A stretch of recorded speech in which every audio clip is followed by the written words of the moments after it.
सुधांशु जी बताइए जरा कि पहले इसी पर आ जाते हैं कि भाई एनजीटी की रिपोर्ट का हवाला अभय जी दे रहे हैं और वो तस्वीरें सामने है जहां सीएम आदित्यनाथ योगी उसी गंगा जल का आचमन कर रहे हैं। तो दोनों चीजें तो सच नहीं हो सकती, या तो अशुद्ध है या अशुद्धि है। एक कहावत होती है हम लोग तरफ, आधी रात को खांसी आवे सही शाम से मुंह फैलावे। यानी खांसी आनी है रात में तो मुंह फैलाने की शुरुआत हो जाती। मगर भावना देखिए कितनी कितनी विद्रूपता की भावनाएं इन लोगों के मन में भरी हुई हैं। और जो यथार्थ है वो मैं बताता हूं।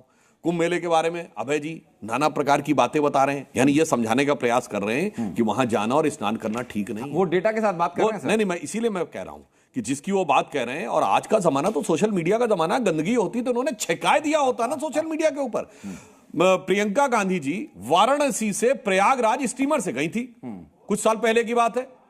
कितनी जगह उन्होंने सोशल मीडिया में पोस्ट किया, ये गंदगी है वो गंदगी है। साफ निर्मल गंगा दिखाई पड़ रही थी कि नहीं? अगर होती तो मैं दावे के साथ कहता हूं कांग्रेस ने फ्लडेड कर दिया होता। देखो यहां बाकायदा वाराणसी से प्रयागराज तक गई थी, जो इस बात का प्रमाण है। योगी आदित्यनाथ जी ने किया वो एक अलग विषय है, मगर हम यह भी बताना चाहते हैं ये निगेटिविटी आज से नहीं है। बचपन से याद करिए, फिल्मों में दिखाया जाता है कुंभ के मेले में दो भाई बिछड़ गए थे। यानी हमेशा से इकोसिस्टम ये दिमाग में रखता है कुंभ मेला एक ऐसी चीज है इसमें बिछड़ने का डर रहता है, खतरा है, जाने में गड़बड़ रहता है। और आप देखिए, मैं इसलिए भी बोल रहा हूं, हमें बचपन की जो याद है अर्लीस्ट कुंभ मेला 1989, 2013 हुआ, 2001, 1989, अब 77 वाले की तो अपने को याद नहीं है जी। उसी समय मेरे मन में बात आया था। उस समय यूपी रोडवेज और ट्रेन में एक्स्ट्रा टिकट लगने लगता था। वो क्या है? मेला टैक्स। तभी मुझे ध्यान आया, मेला टैक्स और हज सब्सिडी। मेला टैक्स और हज सब्सिडी, ये उस समय एक बालक के रूप में मेरे मन में बात आई। और सोचिए वो सरकारें करने वाली आज ये बताने का प्रयास करें, और दुबे जी कैसे बोले मुहूर्त बताने लगे। अरे ये वो लोग हैं जब 2004 में डॉक्टर जोशी ने एस्ट्रोलॉजी को इंक्लूड किया था, सब कोर्ट गए थे कि जो ज्योतिष है ये अंधविश्वास है। और आज मुहूर्त मर्मज्ञ होकर, जैसे लगता है मुहूर्त चिंतामणि इन्होंने ही लिखी हो, कि ये बताने के लिए आ जाते हैं। और मैं भाटी जी को बताना चाहता हूं, इन्होंने कैसी बात कही कि साहब उन्होंने मेट्रो के लिए किया था, वैसे जिस प्रकार की भीड़ आएगी वो मेट्रो से काम होने वाला नहीं है। फ्रैंकली स्पीकिंग आपको ये पता होना चाहिए। रेलवे स्पेशल कोचेस और मगर वो नहीं हो पाया। 2017 में सरकार बदल गई, मगर हुजूर हज हाउस बन गया गाजियाबाद में। 6 सितंबर 2016 को हज हाउस का उद्घाटन हो गया। क्या सरकार फटाफट फटाफट फटाफट काम करती है, मगर वहां पे क्या बताएं नहीं बन पाई। और 12-13 की मैं बात बताऊं, सीएजी की रिपोर्ट है जो 13 के कुंभ मेले के ऊपर, जिसमें अनेक आपत्तियां सरकार कांग्रेस की थी जी। इन्होंने करवाया था, भगदड़ मची थी, 40-45 लोगों की जान गई थी। प्रयाग स्टेशन के ऊपर भगदड़ मची थी, जिसपे कह रहे हैं। और मैं लोगों को बताऊं, उस समय पिछले समय में महाकुंभ में कौन था मेला समिति का अध्यक्ष? आजम खान। ये देखिए, मगर प्रोफेसर राम गोपाल क्यों नहीं हो सकते थे? मेरे ख्याल से सभा में सबसे पढ़े लिखे व्यक्ति हैं। चलिए शिवपाल जी क्यों नहीं हो सकते थे? इवन मैं कहना चाहता हूं, आजम खान आयोग समिति के सदस्य होते हैं, मैं एग्जांपल और क्या होगा? मैं इसी में एक और बात कह रहा हूं भाई, अखिलेश जी मुख्यमंत्री थे, सिंबॉलिक ढंग से मुलायम सिंह जी बन सकते थे जी। माता प्रसाद पांडे क्यों नहीं बन सकते थे? हाँ, वो तो आजम खां को बनाना था। ये दर्शाता है कि कोई ऐसा मौका नहीं छोड़ते जहां पर कि हिंदू धर्म और सनातन धर्म की परंपराओं पे सुई चुभ होने का मौका दे। ठीक है सर, छोटा सा कमेंट राजकुमार जी आपसे, उसके बाद मैं चलूंगा। जो बात हो रही है घर वापसी को लेकर भी कुंभ में, कम से कम पवित्र विषयों पर और पवित्र आयोजनों पर, पवित्र कामों पर चर्चा करते समय हमें अपने मन के कलुष और मैल और नफरत जो है एक किनारे रखनी चाहिए। और हमें थोड़ी बड़प्पन का परिचय देना चाहिए। सुधांशु जी इसमें भी हिंदू मुसलमान ले आए ढूंढ के। हज हाउस बन गया और मेट्रो नहीं चली, इस दोनों को कोई संबंध है? घर में जब सत्यनारायण की कथा होती है, सत्यनारायण की कथा में पड़ोसी घर का मालिक कराता है, फलाना। आप उदाहरण गलत दे रहे हैं। सुन तो रहिए सर, आप उदाहरण गलत दे रहे हैं। मेरी पूरी बात तो हो सर।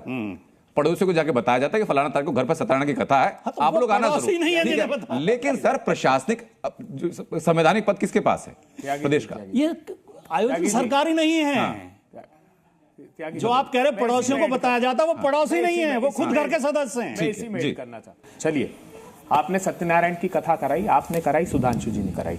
सत्यनारायण की कथा में हमने पूजा को पूरी विधि विधान से आत्मसात किया। उसके बाद क्या होता है? उसके बाद त्यागी जी या सुधांशु जी कहेंगे चरणामृत ले लो, मतलब भगवान के चरणों का अमृत। अगर आप उस चरणामृत अमृत के नाम पर मलमूत्र परोसेंगे तो क्या मेरी आस्थाएं खंडित नहीं होगी? बिल्कुल। 46 स्थान पर सैंपल लिए, 46 स्थान पर खुद, और ये राज्य सरकार की कंप्लायंस रिपोर्ट है। उस 46 स्थान में से 17 स्थानों पर 2500 एमपीएन कोलिफॉर्म निकला, फीकल कोलिफॉर्म। आप जानते हैं क्या कहा? और ये बात कुछ भी मैं नहीं कह रहा हूं जी। एनजीटी ने कहा वाराणसी के लिए, चलिए प्रधानमंत्री जी सांसद हैं वहां के, क्या कहा वहां के लिए? वहां के डीएम को बुलाया ऑनलाइन जब सुनवाई चल रही थी, उन्होंने कहा कि डीएम साहब लिख दीजिए गंगा के किनारे कि ना ये स्नान करने लायक है ना पीने के लायक है, नहीं तो पद छोड़ दीजिए आप ये। अगर इतनी गंभीर टिप्पणियां की है तो फिर इसका अर्थ क्या लगाया जाए? हमारा दायित्व है, हमारा दायित्व है, हम प्रतिपक्ष में, देश की जनता ने कहा आप समालोचना कीजिएगा, रास्ता दिखाइएगा। हम आग्रह कर रहे हैं, ये अच्छी बात है आदित्यनाथ जी, आप विधि विधान से संपन्न कराइए और ये सुनिश्चित कीजिए कि जिस स्थान पर हमारी धर्म प्रेमी जनता आस्था की डुबकी लगाए वहां ये अन्याय उसके ठीक साथ है सर। नहीं। अब मुझे बताइए सर इस बारे में, ये तो लॉजिकल बात कर रहे हैं सर कि गंगा अगर अपवित्र है तो कैसे लोग वहां पर पहुंचे स्नान करने के लिए, वो स्टार्ट दे रहे हैं जीटी। मैं बिल्कुल लॉजिकल बात करता हूं। यदि जो कुछ अभय जी कह रहे हैं ये सत्य है, आपने विधानसभा में सवाल उठाया, संसद में सवाल उठाया, और सुनिए पूरी बात, एनजीटी को सेमी जुडिशियल स्टेटस है, तो मैं कह रहा हूं इन्होंने जाके कोई कंप्लेन की एनजीटी में या कोर्ट में? नहीं, क्योंकि यहां पर आकर एक भ्रम फैला देना बहुत आसान काम है बजाय यथार्थ और तथ्य में आके रहने को। और जिस प्रकार का अभियान चला नदियों की सफाई का, उस अभियान के अंदर जो सफलता मिली है इसमें पूरे देश को बहुत साफ दिखाई पड़ता है। अब मैं यहां यह भी बताना चाहता हूं, नहीं उत्तर प्रदेश की, अरे भाई मैं तो कह रहा हूं कि आप पानी की गुणवत्ता के आधार से लेके और मुहूर्त की महत्ता तक पूरे देश को समझ में आ रहा है कि आपकी मानसिकता क्या है।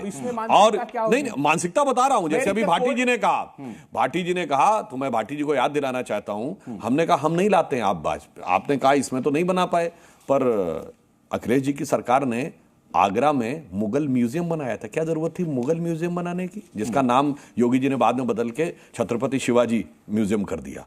मानसिकता आप लाते हैं बीच में, आजम खान को आप अध्यक्ष बनाते हैं कुंभ मेले का, मुगल म्यूजियम आप बनवाते हैं, और बनाने में आपत्ति क्या है आपको? वो भारत का नागरिक इस बात की है कि अगर मंत्री नहीं थे सरकार में, बता रहा हूं जो बढ़िया प्रबंध कर सकता था उसे हमने बनाया। बता रहा हूं क्या आजम खान आपके हिसाब से इकलौते चेहरे थे जो मैं बता रहा हूं प्रबंधन कर हर सकते चीज थे। में धर्म और जाति देखते। बता रहा हूं क्यों आपत्ति है, बहुत साफ आपत्ति इसलिए है कि जिस व्यक्ति पे यह आरोप है कि 1990 में उसने कहा कि भारत माता डायन है, नहीं, उस व्यक्ति के अध्यक्षता में होना बहुत आपत्तिजनक। ऐसा नहीं दूसरी कहा, बात आजम पूछा था जी नहीं, अब सुनिए दूसरी बात मैं कहना देखिए, ये आप गलत कोट करते हैं। नहीं गलत, मैंने कहा 1990 में बिल्कुल आरोप है, उन्होंने कहा था भारत माता, अब झूठ नहीं बोल रहा हूं, ये बिल्कुल ये नहीं कहा था भारत में डायन है। उन्होंने सवाल पूछा था कि क्या भारत में डायन है, और आगे क्या बोला था, जो हमको खा जाना चाहती है। अब मैं बताना चाहता हूं, अब मैं सुनिए, अब मैं एक मिनट भारत माता सबकी है, एक मिनट चलिए, अभी बात खत्म हो जाएगी। आप आजम खान से कहलवा दीजिए कि वो कुंभ में आस्था रखते हैं, कह ही नहीं सकते क्योंकि उनकी धार्मिक मान्यता उन्हें रोकती है।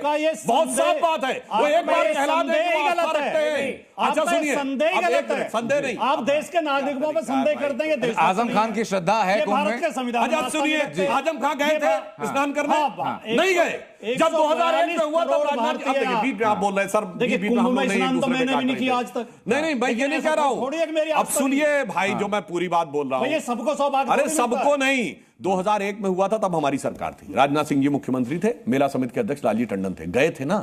बोलिए आजम खान गए ना?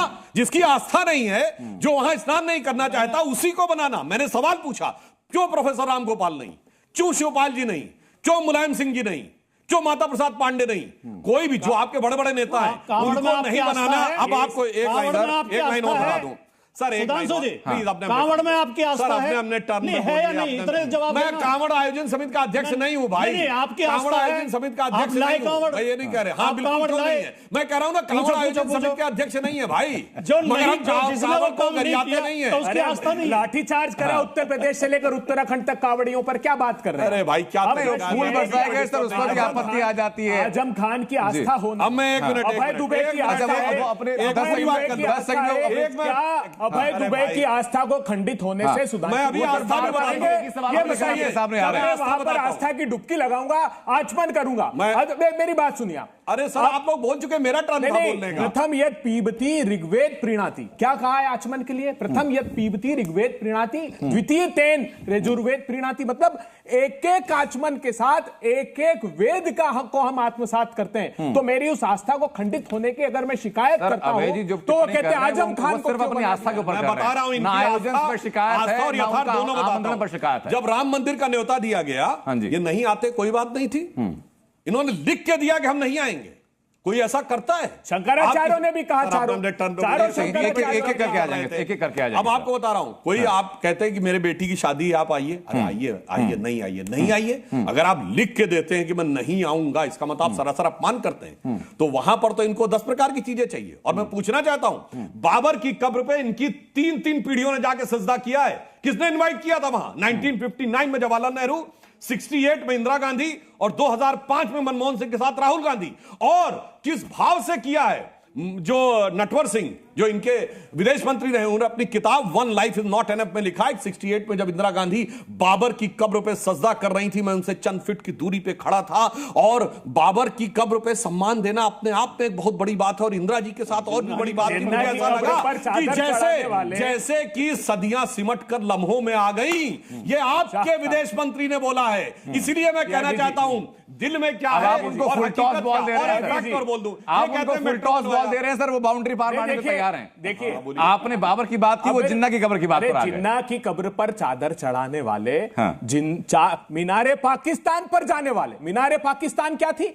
जहां पर भारत के बंटवारे का पहला प्रस्ताव फजलुल हक ने पढ़ा, हाँ। जिसके साथ श्यामा प्रसाद मुखर्जी ने बंगाल में सरकार बनाई, वो हमको पाठ पढ़ा है। हम कह रहे हैं कि हम कोई शमशान कब्रिस्तान हिंदू मुसलमान की बात नहीं कर रहे हैं। मैं सनातनी हूं, मैं खानदानी रूप से, मेरा परिवार मंदिर में पुजारी है।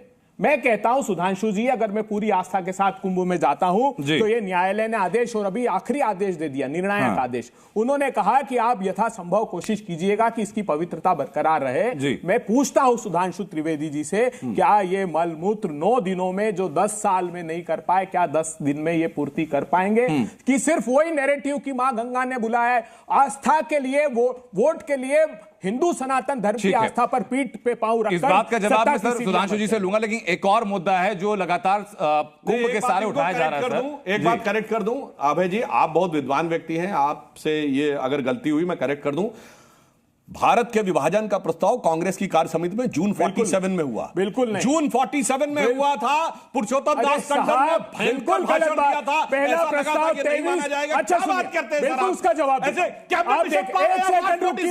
एक सेकंड। और उसके बाद 26 अप्रैल को कांग्रेस की वर्किंग कमेटी की बैठक हुई। अच्छा, उसके बाद जून 2 सितंबर 46 को नेहरू ने शपथ ग्रहण की वेवेल के द्वारा।